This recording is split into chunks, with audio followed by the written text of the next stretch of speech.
Olá, boa noite, bem-vindas, bem-vindos à série Mudanças de Impacto. Estamos começando mais uma semana e hoje nós vamos falar, vou colocar aqui já para deixar fixado, sobre a importância, vamos ver se eu consigo aqui, gente, muita calma nessa hora. A importância, estou escrevendo aqui, do apoio econômico a pequenos empreendedores. Então, econômico a pequenos empreendedores. Vamos ver se está certo. Pequenos empreendedores. E quem vai falar comigo, daqui a pouquinho está entrando aqui, é nada mais, nada menos,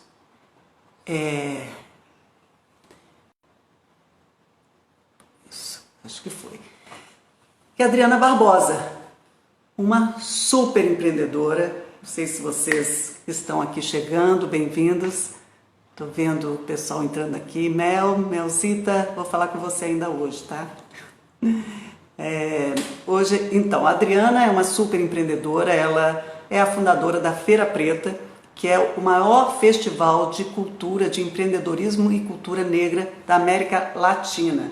A Adriana foi quem primeiro, isso tem 17 anos, gente, deu visibilidade aos empreendedores, né, afroempreendedores, que já há muito tempo já, né, criam produtos, criam serviços e não, na verdade, não tinham um espaço ou não eram, né, considerados como empreendedores, como pessoas que fazem girar a economia. E a gente já falou aqui algumas vezes, né, que a população negra é a maioria desse país e consome cerca de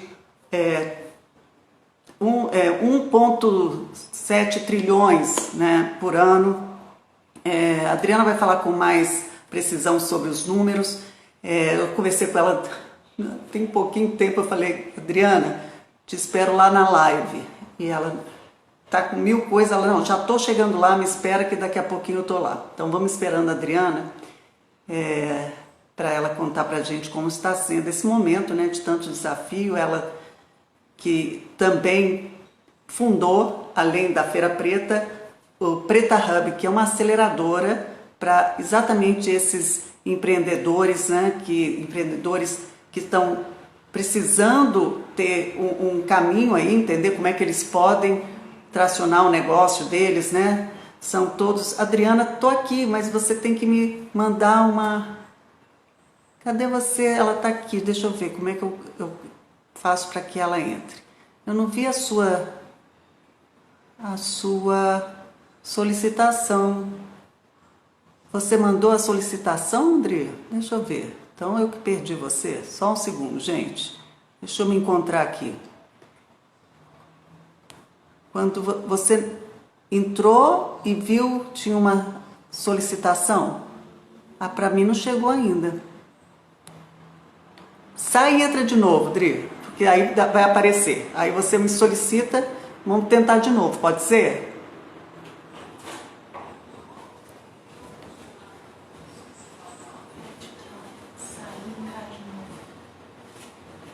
Isso. Sai e entra de novo. Que aí vai aparecer aqui, vai aparecer para você solicitar para entrar aqui, para a gente conversar. Assim, né? Todo mundo já tinha falado. Já tô esperta na live, gente. Cadê ela? Agora vai. Aí. Agora deu. Ai, cara, eu e as lives eu vou te falar, viu? E se pudesse, eu faria um tutorial todo dia. Quando eu vou entrar numa live, porque eu peno um pouquinho. Todo mundo, né, gente? Porque aí eu falei: será que eu que não vi? Porque também hoje a primeira vez eu consegui botar tá vendo? A chamada da nossa conversa aqui no comentário fixado. A Érica já estava pedindo e eu toda vez não conseguia, mas hoje está aí. A importância do apoio, a urgência faltou, mas do apoio econômico a pequenos empreendedores. Bom, primeiro, Deu obrigada por certo. reservar. Hã? Deu certo. Deu certo. Obrigada aí, que eu sei que você está no, né, como todo mundo, no home office aí bastante intenso, com filha, inclusive, né, que tem Sim. que cuidar, tem que fazer tudo. E aí, parar um pouquinho, eu sei que não é fácil. Então, obrigada por participar com a gente aqui nessa live, porque é muito Imagina, eu que importante te ouvir. agradeço. Eu que agradeço o convite, né? É um prazer, assim. Imagina, a gente sabe que você é uma voz, né, do empreendedorismo de impacto social. Há muito tempo eu estava fazendo uma introdução aqui, né, falando sobre a Feira Preta, que há 17 anos você vislumbrou toda aí uma potência, né, um potencial, foi dando visibilidade a esses empreendedores, né, e agora com a Preta Hub também acelerando esses negócios, e a gente está passando por esse desafio, né? E entendendo que você, Adriana, olha, você tem muitos prêmios, até fica difícil falar. Recentemente, gente, ela ganhou, né, o prêmio, o empreendedor social, né, da Folha, do qual a gente também é parceiro, e sim, então é um super prêmio, esses são os dois últimos, né, também da revista Cláudia, e é uma das 51 pessoas mais influentes, considerada, né, pessoas negras mais influentes no mundo, e ainda assim é todo dia um desafio para fazer, né, com que a Feira Preta aconteça, para que você possa capacitar mais e mais empreendedores. Como é que está sendo agora para você esse momento? Como é que você está enxergando e vivendo isso? Bom, assim, acho que como muitas pessoas um pouco apreensiva para saber para onde a gente vai caminhar, né, o que que vai acontecer.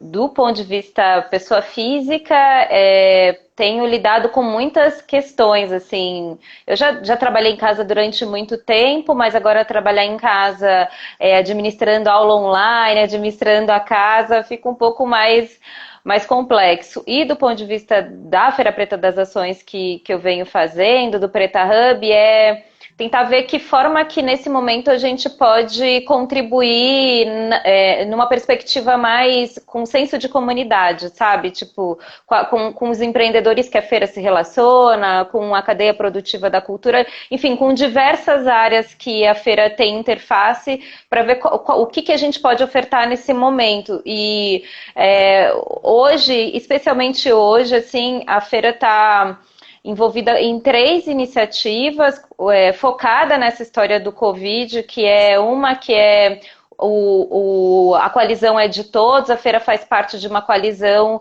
junto com mais 5 organizações, então tem a Agência Solano Trindade, que é da região do Campo Limpo em São Paulo, a Afrobusiness também de São Paulo, o Favela de Belo Horizonte, a Vale do Dendê, que também é residente do Cívico de Salvador. A gente a gente já vem refletindo desde 2017 o que é negócios de impacto social, como é que essas organizações fazem parte desse ecossistema de negócios de impacto social, e no começo desse ano a gente estava construindo uma teoria da mudança em conjunto, que é pensar qual é a nossa estratégia em coletivo para apoiar esse tema de empreendedorismo negro no Brasil. E aí, com a história do Covid, a gente resolveu recalcular a rota e focar os nossos esforços para apoiar empreendedores. Então, hoje, a Coalizão é de Todos criou um fundo de emergência que chama Fundo de Emergências Econômicas, que tem se dedicado a fazer um processo de captação de recurso em rede, né, em colaboração junto com empresas e pessoas físicas, muito mais empresas do que pessoas físicas, embora a gente tenha recebido doações também de pessoa física, para apoiar empreendedores em diversas regiões do país. Cada uma dessas 6 instituições tem um trabalho com o tema de raça, gênero e territórios, e entende territórios como periferias, favelas, comunidades. E a ideia é que a gente possa olhar um pouco para a nossa rede, que tem passado pelos nossos processos formativos, de aceleração, de incubação, e nesse momento apoie esses empreendedores não só com recurso financeiro, porque é um fundo de arrecadação de dinheiro para apoiar esses empreendedores, mas também com outros tipos de suporte. Até gostaria de destacar que uma das linhas que a gente está investindo agora é para mulheres acima dos 50 anos, né? Então a gente tem mulheres de 50 até 100 anos. A mais velha da região do Recôncavo da Bahia tem 100 anos, ainda está nativa, é ceramista, é sambadeira, Imagina, que rezadeira. maravilha! Então a gente tem descoberto coisas muito interessantes, né, que a gente tem apoiado, e as outras duas iniciativas, uma é com o Instituto Afrolatinas, que também faz parte da coalizão É de Todos. A gente criou uma plataforma chamada Latinidades Pretas para apoiar mulheres negras que atuam na cadeia produtiva da cultura, da economia criativa. Então tem desde arquiteta até cultura geek. A gente fez um processo de uma chamada aberta e em 9 dias a gente recebeu mais de 1.400 inscrições do Brasil e de 9 países da América Latina. Então, hoje a gente também tem o intuito também, o objetivo de apoiar essas mulheres produtoras de conteúdo e ter uma plataforma uma plataforma digital onde a gente possa hospedar esses conteúdos. No dia 13 de maio a gente lança essa plataforma. Dia 13 de maio é o dia que completa 132 anos da abolição da escravatura, e uma das ideias é ressignificar o 13 de maio, né? O Instituto Feira Preta já vem fazendo coisas no 13 de maio. E a ideia é lançar o 13 de maio com live simultâneo com várias personalidades negras, que tem Preta Gil, MC Sofia, várias artistas, para marcar o quanto é importante a gente olhar para as mulheres negras que têm sofrido muito com esse processo do Covid. E por fim, a última iniciativa é o Afromáscaras, que é um coletivo de mulheres, sobretudo mulheres que estão atuando na área da moda e resolveram fazer um coletivo para costurar máscaras, seja para doação ou seja para comercialização. Muitas dessas empreendedoras têm conseguido sobreviver, e eu digo sobreviver porque é de fato sobrevivência, vendendo máscaras pelo Instagram do Afromáscaras.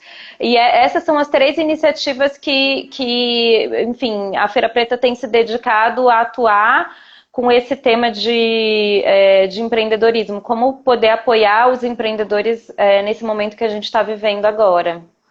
Falei muito, mas em resumo é isso. É um resumo, né? Como é que é o Instagram, você falou, da máscara? Da máscara é Afromáscaras. É o Instagram onde é um coletivo hoje que tem mais de 80 mulheres. A Feira Preta, junto com Negras Plurais, com a Ludmilla, da Cria lá do Rio de Janeiro, a gente tem feito um processo de mobilização, engajamento, não só para mobilizar as mulheres e homens também, que também estão nesse processo para esse tipo de costura, mobilizar matéria-prima, mobilizar recursos para remunerar essas mulheres. Muitas têm feito o processo de doação, mas às vezes elas sem grana até para comprar matéria-prima. E a ideia é que a gente consiga mobilizar recurso também para que elas possam se remunerar, mesmo que seja para um processo de doação, né? E essa mobilização, você falou rapidamente, assim, vocês estão fazendo com aproximação a empresas, né, com empresas e com pessoas físicas. Qual que é o maior desafio, Adriana? Você que está tanto tempo, né, nesse mundo do empreendedorismo e fazendo um trabalho para impulsionar todo um ecossistema, eu fico impressionada, porque a gente tem hoje, são dados, né, que a gente tem no Brasil, por aquele Global Entrepreneurship Monitor, né, são 30 milhões de empreendedores, sendo que mais da metade, né, é de afroempreendedores. Quer dizer, a gente tem aí uma super economia girando, mas que ainda precisa ser impulsionada.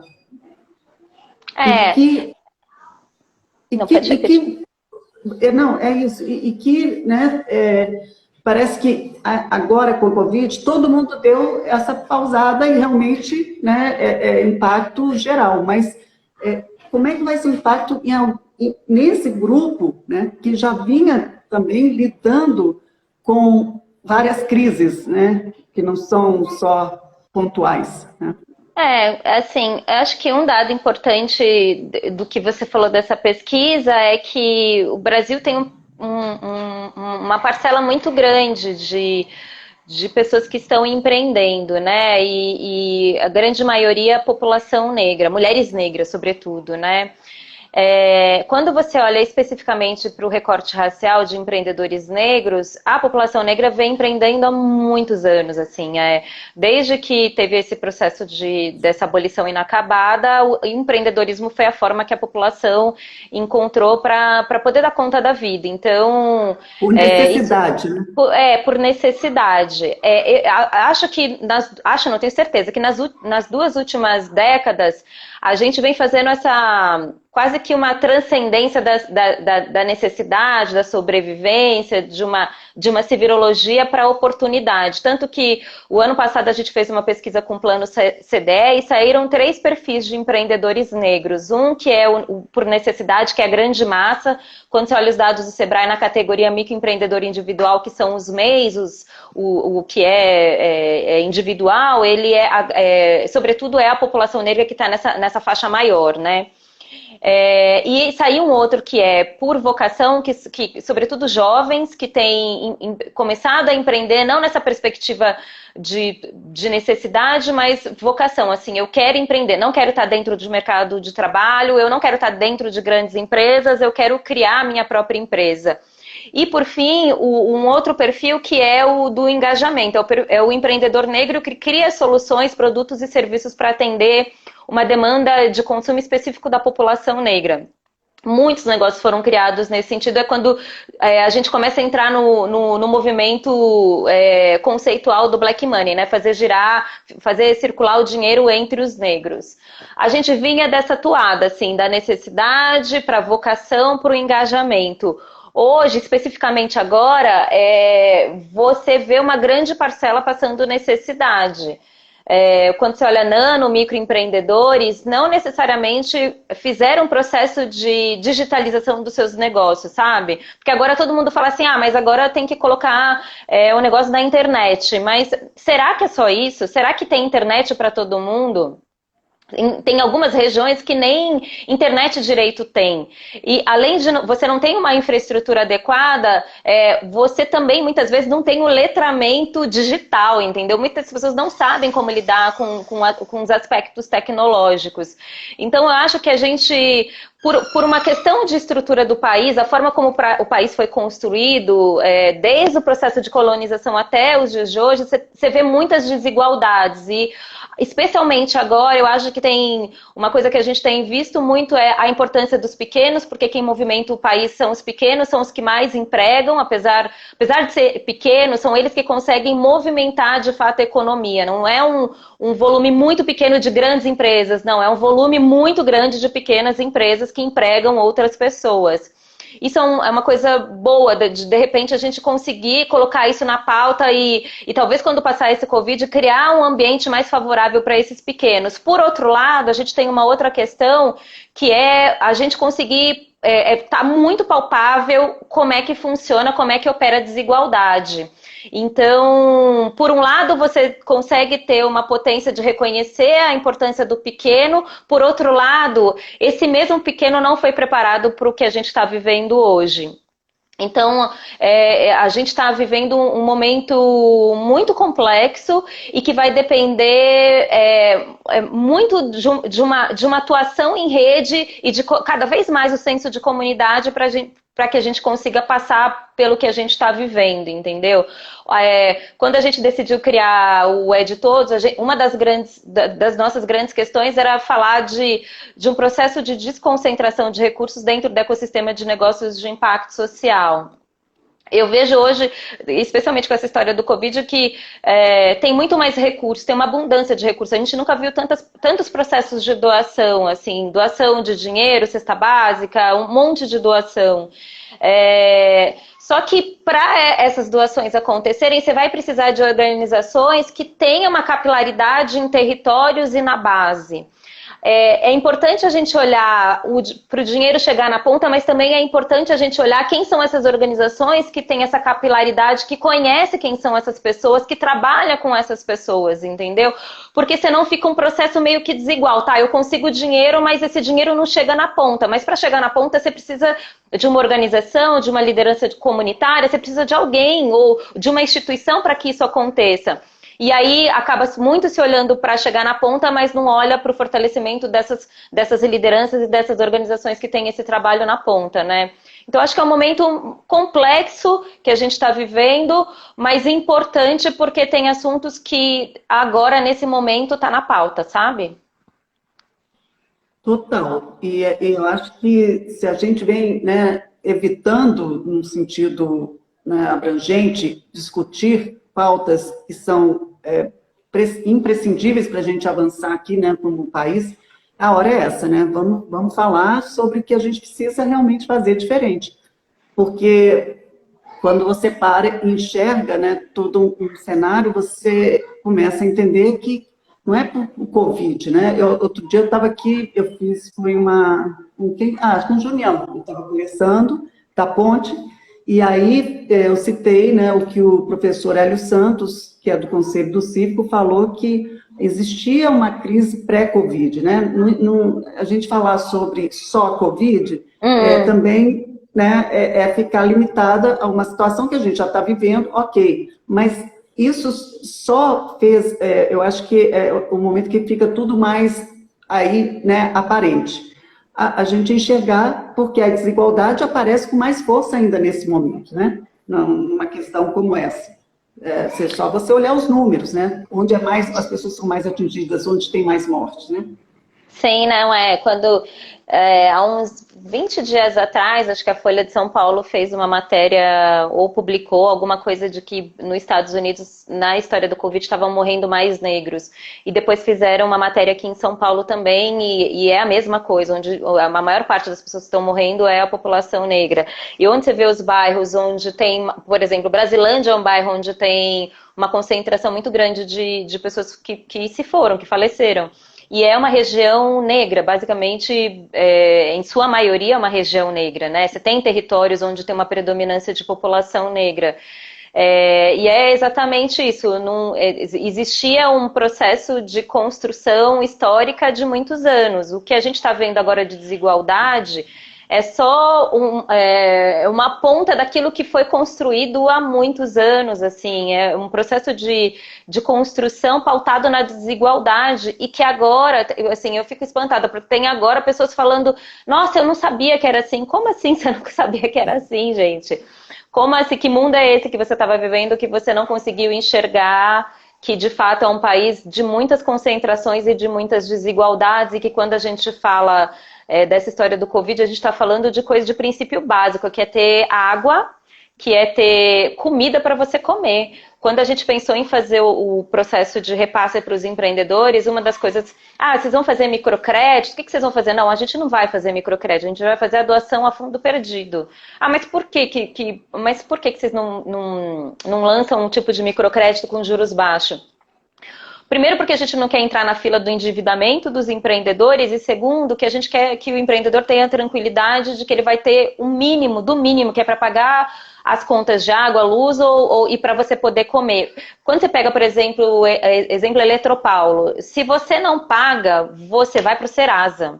E hoje, qualquer linha de microcrédito que tem, seja de um banco, dessas instituições que fazem cessão de crédito, um dos requisitos é você não ter o nome sujo, entendeu? Então, como que a gente consegue, especialmente nesse período que a gente está vivendo, adaptar um pouco desses acessos diante desse novo contexto? Então, eu não posso considerar o Serasa como um critério, porque boa parte da população vai estar endividada, né? Então, acho que é um momento muito precioso, importante que a gente está vivendo de rever muitas coisas. Rever os processos de concentração, rever essas lógicas e critérios de acesso a crédito, rever esse processo de tecnologia e inovação, de digitalização dos negócios. Esses dias eu participei de uma live que estava participando a Luísa Trajano, do Magazine Luiza, e eu não lembro o nome do CEO da Ambev. Ele estava falando, a Luísa estava contando que como eles se prepararam para o processo de digitalização através do case do Magalu, né? Que eles fizeram esse processo acho que 5, 10 anos atrás. E a Ambev falando do aplicativo Seu Zé, acho que é Seu Zé, que entrega as bebidas.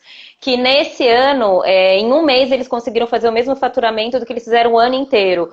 como o negócio deles já estavam preparados por esse momento que a gente está vivendo agora e que tudo é digitalizado.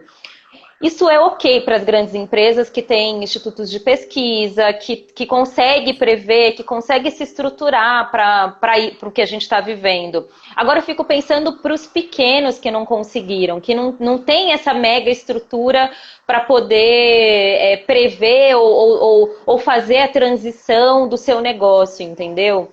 E aí a gente agora tem que correr atrás do tempo, porque definitivamente a gente entra numa nova era, e essa era é tecnológica. Ela é de dados, o novo petróleo do Brasil, ele é dados, entendeu? Então, são reflexões que a gente precisa fazer e ver de que forma integrada, né, que o ecossistema consegue agora apoiar os empreendedores, seja lá pequenos, startups, médios, para passar por esse período, entendeu? É como se a gente tivesse que passar por um processo de evolução que a gente não conseguiu em 10, 15 anos fazer isso em questão de meses.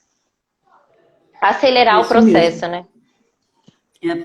Agora é necessário, né? Assim, essa aceleração, né, é positiva em muitos aspectos, pode ser mesmo, porque a gente precisava esperar ou acontecer algo assim para se tocar e realmente fazer, né, um movimento que tem que ser feito. Então tem que acelerar isso. O país, o Brasil, é muito louco quando a gente fala uma das 10 maiores economias do mundo e ser um dos mais desiguais, quer dizer, não faz sentido. O que a gente está esperando, né, em termos do país, em termos de sociedade, né? E é muito, assim, é forte quando você fala isso, né, sobre... Porque a mesma, é como se uma lógica fosse reger todos, né, nivelasse todos no mesmo, e não faz sentido. Não vai conseguir. Né? Não vai conseguir. Porque a gente tem muitas especificidades, os pontos de partida são muito diferentes da população do Brasil, entendeu? E se a gente não olha o contexto histórico, a gente não consegue projetar o futuro, sabe? O ano passado até o tema da feira foi passado, presente e futuro, né? Tem uma adinkra que chama Sankofa, que é um pássaro que ele tem a cabeça invertida para trás. Quer dizer que ele precisa mirar para frente, mas ele tem um olhar para trás. E a gente precisa compreender qual é o nosso contexto, da onde a gente parte para poder reestruturar esse futuro. As mesmas lógicas não cabem pós-Covid, entendeu? As mesmas lógicas do capital, de trabalho, não cabe mais. A gente vai precisar rever tudo. E para rever tudo, a gente precisa parar e refletir e reconstruir, entendeu? Não dá para reconstruir em cima de padrões antigos. Não cabe mais nos dias de hoje, porque o nosso nível de desigualdade, ele aumentou. A gente está falando de pessoas que não têm dinheiro para comida. Entendeu? Então, como que você vai construir uma sociedade em que as pessoas não conseguem nem comer? É muito difícil, sabe? Agora, fala um pouquinho desse contexto, eu gosto sempre que você fale, porque eu acho que a gente precisa ter uma parcela, né, grande da população brasileira que não entendeu ainda o contexto desse país no sentido histórico, né? Eu gosto quando você traz, porque não é como se fosse assim, contar a história, né, verdadeira. A história que a gente aprendeu, ou pelo menos teve acesso, é uma história que não condiz com uma história realmente que nos leva a este contexto atual. Mas né, olhar para trás significa entender, sem nenhum tipo, a gente não está julgando nem nada, só entender para entender, para fazer parte de uma mudança que tem que ser feita, para esse país realmente ser a potência que ele pode ser, né? Então, eu queria que você falasse só um pouco, assim, falando até pela ótica, pelo viés do empreendedorismo, né? Quando você fala, né, que essa população negra começou a empreender há muito tempo, né? Por causa de uma abolição que não foi uma abolição, né? E aí o que gera essa falta de estrutura, né? Ou a falta de, sei lá como chamar isso, né? Enfim, de entendimento, né? Que isso, a população negra com a população indígena, né? Que são a ancestralidade aqui desse país, né? Colocando de uma forma, e que hoje ele não tem um lugar no país. Como é que isso acontece, né? Bom, a gente. Eu não sou historiadora, tá? Eu sei, Mas mas eu, você... mas eu gosto muito de saber da onde a gente vem, para onde a gente vai. Um cotô, um covô. Eu sempre ouvi isso de uma professora da universidade que falava um cotô, um covô, que é onde eu estou e para onde eu vou, né? Quando comecei no processo da Feira Preta, eu fui descobrindo muitas coisas. Esse ano a gente completa 19 anos e uma Ah, eu falei das 17, 19 já. 19 Uau! anos, no ano que vem a gente completa 20, 2 décadas.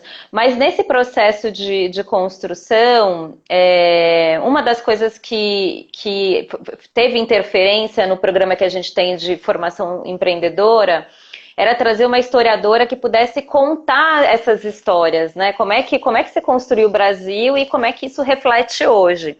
Então, assim, o Brasil teve um processo de 400 anos de escravidão, ele foi colonizado por Portugal, e o Portugal, quando veio, né, quando vieram para cá para colonizar o Brasil, eles trouxeram uma mão de obra extremamente qualificada, né? Não foi qualquer mão de obra. E não foi à toa porque vieram os negros, né? Foram pessoas que vieram do continente africano. O continente africano ele tem mais de 50 países e detém tecnologias em cada país. E Portugal foi para lá e identificou uma mão de obra extremamente qualificada para fazer esse processo de colonização, mas também o processo de transformação do país, né? Então, a gente teve povos que ajudaram no processo de irrigação, de agricultura, domesticação dos animais, tecnologias, ferramentas para domínio de ferramentas para que a gente pudesse ter essas tecnologias. Acontece que essas pessoas elas foram absorvidas do ponto de vista da sua mão de obra, da sua intelectualidade, mas não foi creditada essa intelectualidade, colocaram só na condição de povos escravos, né, que não tinham direito a nada. E ajudaram a enriquecer o país. É só olhar o que aconteceu em Minas Gerais, né? O que todo o processo de mão de obra que foi empregada ali para descobrir o ouro, todo o processo de mineração. Quando teve todos os outros países estavam acabando esse processo de escravidão e a escravidão também foi o início da lógica do capital, né? Do que a gente tem de capital. Quando teve o processo de abolição, o Brasil resolveu abolir sem dar qualquer tipo de reparação. Então, negros, vocês estão libertos. Sem moradia, sem terra, sem educação, sem qualquer tipo de serviço. Ou qualquer tipo de ação que promovesse uma justiça em relação a esses povos. E o que aconteceu foi que a população negra, sem estar atrelada ao mercado de trabalho com remuneração, com processos de educação, começa a colocar esse potencial capital a favor de si. Então, as empreendedoras, né, quando eu falo que surge, né, não é de agora, mas você tinha as mulheres que dominavam a prática dos mercados, dos grandes mercados, de vender comida, de produzir e vender comida, alimentos, né? E aí elas começam a ter dinheiro e fazer também o mesmo processo de comprar alforrias de outros povos. E aí, quando a gente vai vindo mais para cá, mais para os anos de cá, esse processo de discriminação vai se acentuando, porque aí são pessoas que estão fora do mercado de trabalho, que não tiveram durante muito tempo direito a voto, uma série de questões, né? E também pautado nessa questão não só da discriminação social, mas sobretudo da discriminação racial. A gente tem uma construção histórica do país de discriminação racial. A gente precisa assumir que foi um país que é um país racista. Isso foi perdurando durante muito tempo, muitas décadas dessa forma. Quando finalmente a gente consegue ter direito a voto, entra a questão política, né? Aí você tem a união do movimento negro, muitas organizações pela luta dos direitos civis, muito inspirado nos direitos civis americanos. Então você começa a vir com muitos negros se unindo, desde os clubes sociais negros centenários, você tem aqui em São Paulo a Aristocrata, até movimento negro organizado, Frente Negra, muitos movimentos de organização em luta pelos direitos civis. E aí o próprio Hélio Santos é uma referência disso, o Conselho da Comunidade Negra em São Paulo, ele foi um dos fundadores. A gente já começa a falar de direitos civis dentro das políticas públicas. E aí vem a história do Estatuto da Igualdade Racial, vem várias ações, vem muito recente a questão de ter uma secretaria, um status de ministério, né? Ministério da Igualdade Racial, até a gente chegar nas cotas nas universidades, você começa a ter um monte de processo. Nessa história acontece um outro movimento que é o movimento cultural, dos artistas, de produzirem uma arte falando dessa questão do como é importante ser negro, de como é bonito ser negro. Também inspirado, muitos movimentos inspirados nos Estados Unidos, o movimento Black is Beautiful, sabe? Quando a gente começa a falar de arte, de música, de muitas coisas. Ao a gente entrar em contato com os Racionais, com Capulanas, com os Crespos, com o Teatro Abdias Nascimento, muitos movimentos culturais, a gente começa a se identificar e começa a falar que a gente quer ser preto.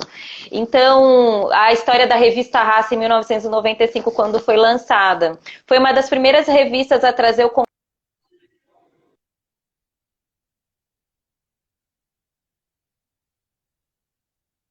reconhecer negro, isso aparecer numa revista, vem também, junto a isso, a história do IBGE, de começar de ampliar esse leque de como é que você se autodeclara, né? Preto, pardo, e aí, imbuído dessa questão das músicas dos Racionais, das camisetas do 100% negro e de diversos movimentos organizados, a gente começa a falar que a gente é preto, e aí passado-se uma década, né? Eu tô falando de 2 décadas, talvez 1 ou 2 décadas atrás, a população negra começa a se reconhecer como maioria no país. Foi uma transição que a gente fez, entendeu?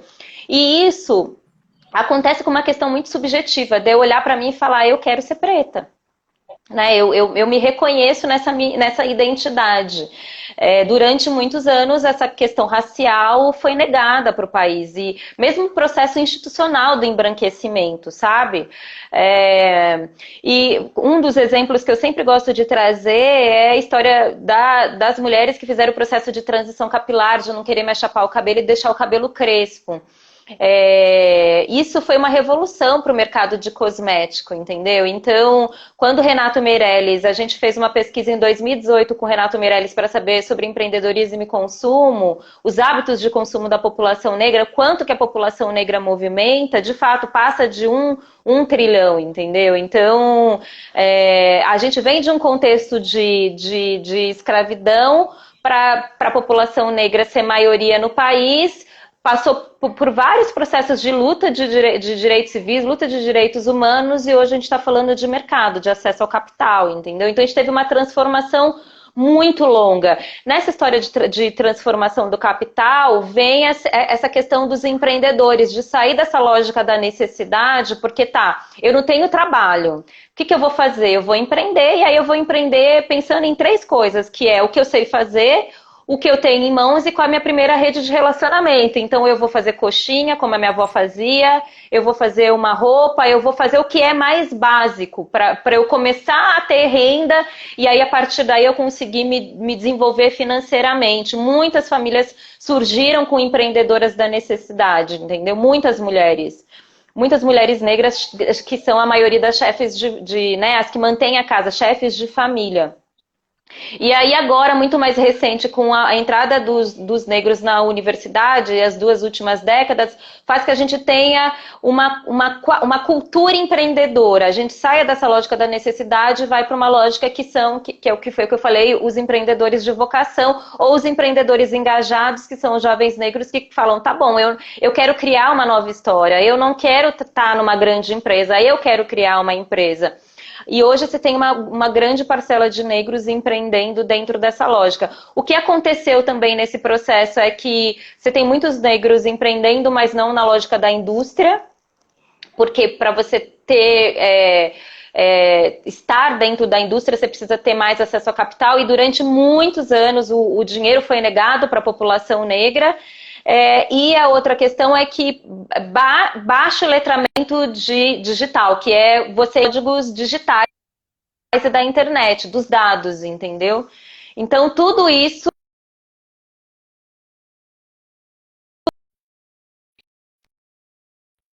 entendeu? E aí, quando você vê um Covid, vem de toda essa estrutura construída no país. Muita coisa, né? Eu resumi, mas é muita coisa. Mas você fez, assim, maravilhoso, uma linha do tempo maravilhosa para chegar até aqui. É muita coisa, claro que é, mas, nossa, maravilhoso, eu sabia. Por isso que eu sempre cutuco, porque eu quero ouvir, porque quanto mais a gente ouvir, mais a gente pode participar de, né, de uma mudança aqui para a gente realmente transformar esse país. Aí, falando um pouco dessa, né, dessa população que é empreendedora, desses, né, milhões de empreendedores que você deu visibilidade com a Feira Preta, né? A Feira Preta esse ano, como é que você está pensando agora que a gente, né, ainda está com as incertezas, mas é para novembro, né? Você está pensando nisso ou está realmente focada nesse momento com o Preta Hub? Não, estou pensando nisso, sim. Inclusive, peraí, só um pouquinho que a minha filha está falando aqui. Cadê ela? Clara, filha, Clara, fecha aqui a... vem cá. Fecha, vem cá, filha. Vem cá, só falar um oi pra Ana, vem cá. Só fala um oi pra Ana, vem cá. Fala oi. Quero ver você, cara. Oi. Tudo bom, Fecha a Clara? porta, filha. Fecha a porta, filha. Bom, não, sim, eu tô muito estudando a feira também precisa passar por um processo de letramento digital, passar por essa transformação digital, né? Então, eu estou estudando modelos para poder fazer a feira acontecer no digital, né? Manter ferramentas para que os empreendedores continuem vendendo, para além dos marketplace, e-commerce, as coisas que a gente tem visto por aí, apps, mas como que a gente cria o que a gente de experiência e de ambiente desse encontro, sabe? Do público, do empreendedor, do artista. No ano passado a gente levou mais de 30 mil pessoas em 2 dias de Feira Preta com empreendedores do Brasil inteiro e de outros países. E essa experiência, esse clima, a gente tem que também refletir no digital. E aí o que eu tenho feito é estudar modelos, conversar com pessoas para fazer esse processo de migração também. Acho muito difícil a gente conseguir voltar e fazer eventos esse ano com aglomeração de pessoas. A feira tem uma data reservada, mas eu acho difícil a gente conseguir fazer esse ano por tudo que a gente está vivendo. Então, sim, tenho estudado muito para ver como é que a gente consegue fazer também essa migração, entendeu? Para um ambiente tecnológico. Alguém falou aqui, olha, o Ziafra, estive vendo o modelo de mega feira digital hoje, foi apresentado no GT Empreendedorismo do MDB. Você Que entendeu? legal. Sim, o MDB é o Grupo Mulheres do Brasil. Mulheres do Brasil. E a Ana é da Afra, uma empreendedora maravilhosa. É que está falando aqui? Tá. Não, várias pessoas entraram aqui, né, te elogiando, claro que você é uma referência, né, uma voz, e como eu falei, né, trouxe tantos empreendedores, né, para a visibilidade. Eu acho que esse momento é mesmo de repensar modelos, mas como você falou, de fortalecer redes, né? E aí, quando a gente vê a mobilização, falando sobre favelas, né, periferia, comunidade, para suprir uma ausência que a gente sabe que existe, né, do Estado, do governo, e realizando mesmo como Paraisópolis, que está dando um show, né, como o pessoal do G10 de Favelas, né, também no Rio, lá no Alemão, né, com o Raul Santiago, né, assim, a capacidade de criar processos e de forma, né, coletiva, isso é um saber que a gente precisa trazer para todos, né? Que a gente precisa entender que realmente a gente tem que se fortalecer. Eu estou lendo aquele livro Sapiens, que eu estava doida para ler há muitos anos, e fala que nós, né, sobrevivemos porque nós nos juntamos, nos unimos, né, como coletivo. Os Homo sapiens ficaram, quer dizer, se fortaleceram e seguiram até hoje por causa disso. Né? Então, é hora da gente prevalecer, fazer isso valer, né? Essa rede. Que é um desafio, né, Adriana? Assim, quando a gente fala, porque quando existe carência, existe necessidade, você imagina que todo mundo vá cada um por si. E, na verdade, acontece o contrário, né? Parece É, que... é o que eu tinha dito anterior, que nesse contexto histórico, quando eu falo que Portugal vai para a África e traz uma mão de obra extremamente qualificada, traz tecnologias, metodologias muito bem para poder empreender no Brasil, eu acho que a gente precisa resgatar isso, entendeu? Qual é a nossa história, sabe? Qual é a história do que os povos originários trouxeram para o Brasil? O que os africanos trouxeram? Quais são essas tecnologias? Quando você fala do Raul Santiago, quando fala do Celso, da CUFA, né, dessas pessoas, essas lideranças que estão mais na ponta, todas elas já vêm com esse senso de comunidade, atuar em rede há muito tempo, assim, não é de agora. O senso de comunidade numa favela, ele prevalece, é um processo natural, entendeu? Das periferias, sabe? Então eu acho que o que a gente precisa é valorizar esse saber. Como que a pessoa consegue fazer uma mobilização, um engajamento em rede em tão pouco tempo, né? O que faz, que estratégia é essa, né? Como é que a gente fala, como é que mobiliza, qual é o canal de comunicação, qual é o ferramental para, né? Como é que a gente estuda tudo isso? Quando a gente resolveu fazer a coalizão, uma das coisas que a gente conseguia identificar era o ponto comum. Qual é o ponto comum dessas instituições? Era trabalhar com essa questão racial e com o tema de empreendedorismo. Esse era o nosso ponto em comum. Obviamente que cada organização tem a sua especificidade, mas eu acho que o grande desafio que a gente tem ao trabalhar em rede é trabalhar em complementariedade, não em sobreposição. A gente ter cada vez mais, eu sou a chata do ecossistema, da visão sistêmica, porque eu sinto que a gente dá pouco valor para um olhar de ecossistema. O olhar de ecossistema é tipo, cada um tem uma importância, tem uma habilidade, tem uma competência. E na sua especificidade, quando junta em rede, é capaz da gente fazer transformações com escala e em transformações potentes. Então, para a gente poder avançar pós-Covid, a gente vai ter que aprender a trabalhar junto. Porque o dinheiro, ele é escasso, a infraestrutura que a gente tem no país, ela não é das melhores, a gente tem um contexto político que não nos favorece, então eu preciso me associar a você, a sua instituição, para eu poder conseguir fazer. Eu não sei o que você sabe fazer, eu sei o que eu sei fazer e você tem outros elementos, e juntas a gente vai conseguir produzir alguma coisa, entendeu? Isso vale para as grandes corporações, mas vale também para os micros, para os nanos. Tá, eu sou empreendedora e cara, a minha fortaleza é fazer embalagem. Ah, não, a minha é fazer bombom. Então, tipo, eu vou me juntar com você, eu preciso da sua embalagem. Então, quem mais precisa da embalagem, vamos comprar no atacado, sabe? Em vez de eu comprar no varejo, sabe? O que nos une? Qual é o ponto comum que faz a gente se unir?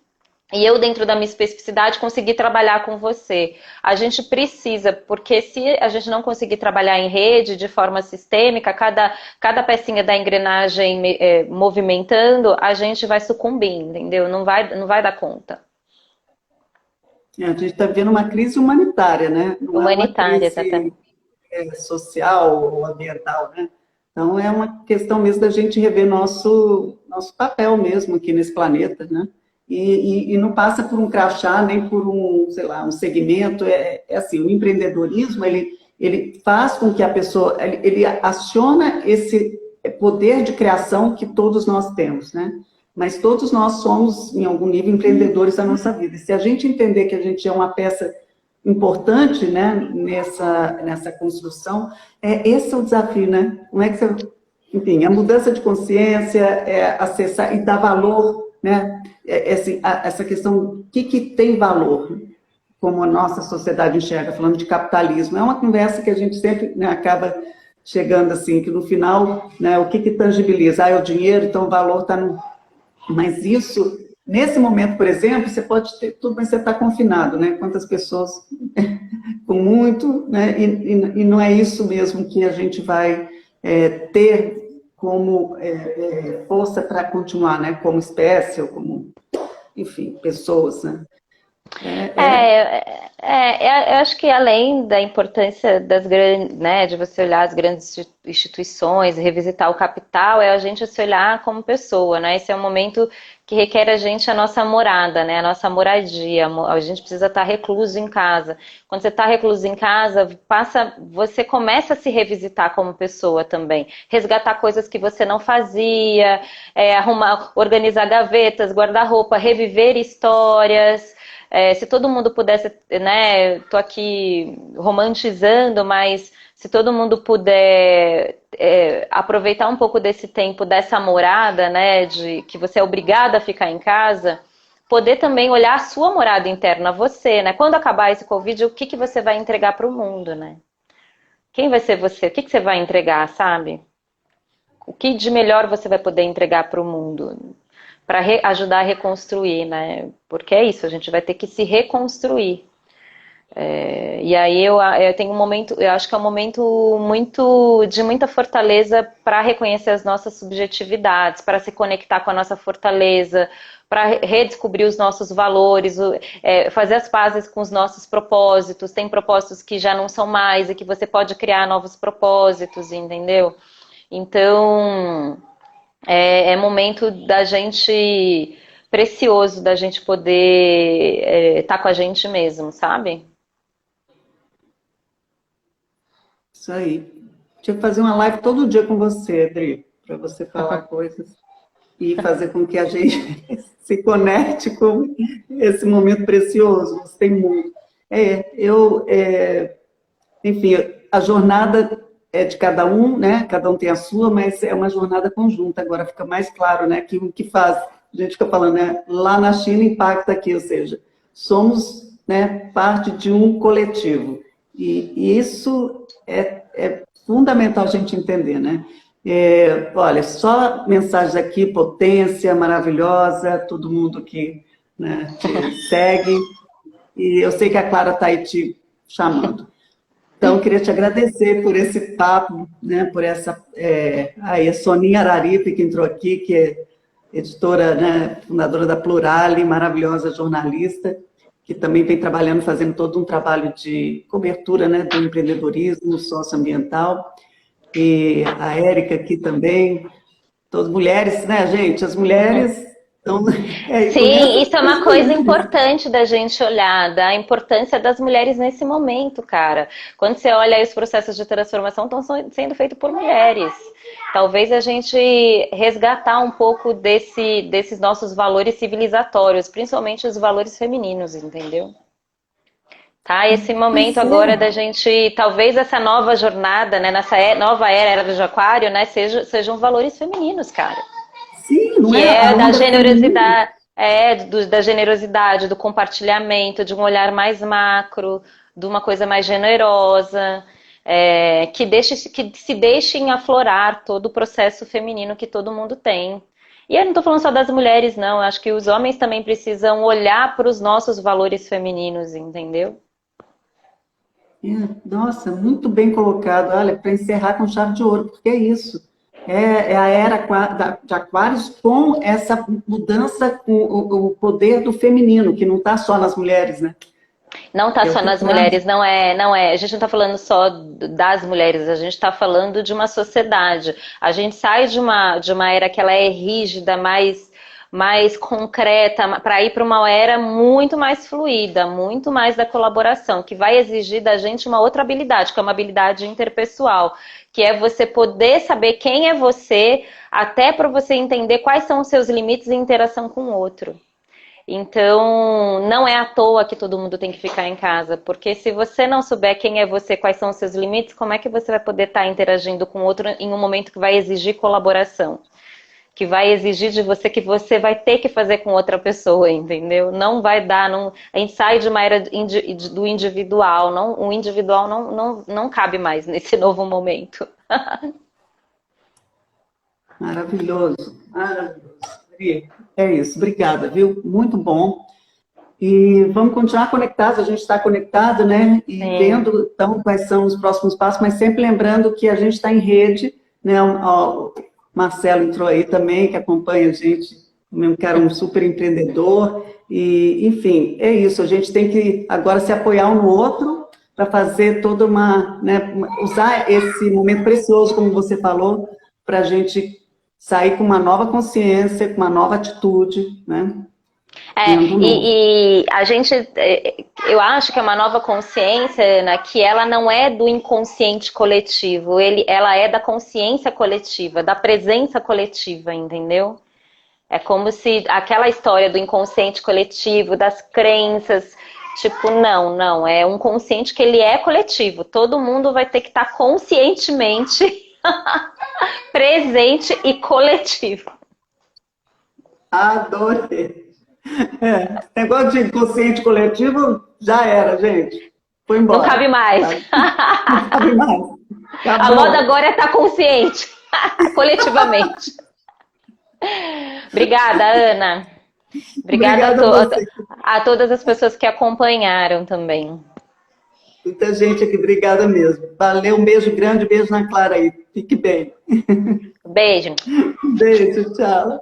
Tchau.